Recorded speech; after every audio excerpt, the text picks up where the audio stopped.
കർക്കിടക മാസം ആയിക്കഴിഞ്ഞാൽ തന്നെ എനിക്കൊരു പ്രത്യേക ഹരമാണ് കേട്ടോ.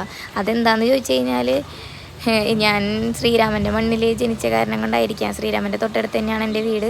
അപ്പോൾ രാവിലെ എല്ലാ കൊല്ലം പോലെ തന്നെ അതിരാവിലെ എണീറ്റ് അടിക്കൽ തുടയ്ക്കൽ, അപ്പോൾ എല്ലാ കാര്യങ്ങളും രാവിലെ തന്നെ എൻ്റെ കഴിഞ്ഞായിരുന്നു. തലേ ദിവസം ചെയ്യാനായിട്ട് പറ്റിയില്ല, ഭയങ്കര മഴയായിരുന്നു. അപ്പോൾ പണി തുടയ്ക്കലൊക്കെ കഴിഞ്ഞത് അതിന് മുക്കുറ്റി വറക്കാനായിട്ട് ഞാൻ ചെന്നിട്ടുണ്ട്.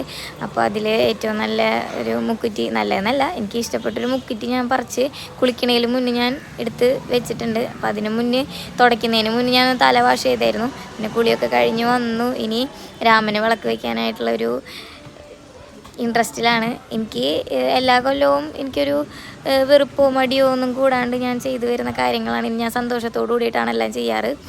അപ്പോൾ ഈ രാവിലെ എണീക്കുക, ലൈറ്റ് ചൂടുവെള്ളത്തിൽ കുളിക്കുക, മേലിൽ എണ്ണ തേക്കുക, അങ്ങനെയുള്ള കാര്യങ്ങളെല്ലാം ഈ വയസ്സായ ആൾക്കാരൊക്കെ ചെയ്യുന്ന പോലെ തന്നെ ഇത് ഒരു പ്രത്യേക സന്തോഷവും ശരീരത്തിന് നല്ല സുഖവും ലൈറ്റായിട്ടുള്ള ഫുഡുകളും ഇലക്കറികളൊക്കെ കഴിക്കാൻ എനിക്ക് ആ സമയത്ത് ഭയങ്കര ഇഷ്ടമാണ്. അത് ഞാൻ 10 ദിവസമോ അല്ലെങ്കിൽ 7 ദിവസമാണ് ഞാൻ എടുക്കാറ്. ഇപ്പോൾ 7 ദിവസം എടുക്കാമെന്നാണ് ഞാൻ വിചാരിച്ചിരിക്കുന്നത്. അപ്പോൾ ഇന്നെൻ്റെ ദിവസം 1 അപ്പോൾ വിളക്കൊക്കെ കത്തിച്ച് രാമനൊക്കെ വിചാരിച്ച് കത്തിച്ച് 1ാമത്തെ ദിവസം തുടങ്ങുകയാണ് എൻ്റെ. അപ്പോൾ എല്ലാവരും എനിക്ക് വേണ്ടി പ്രാർത്ഥിക്കുക, ഞാൻ നിങ്ങൾക്കും വേണ്ടി പ്രാർത്ഥിക്കാം. അപ്പോൾ ഇത് കുളിച്ച് കഴിഞ്ഞ് ഇനി നേരെ ഞാൻ പോകുന്നത് രാമൻ്റെ അടുത്തേക്കാണ് കേട്ടോ.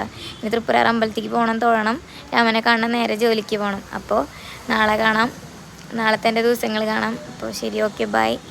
എല്ലാവരും സുഖമായിട്ടിരിക്കുന്നു വിശ്വസിക്കുന്നു. ഞാനും സുഖമായിട്ടിരിക്കുന്നുണ്ട്. കർക്കിടക മാസമാണ്, എല്ലാവരും സേഫായിട്ടിരിക്കുക.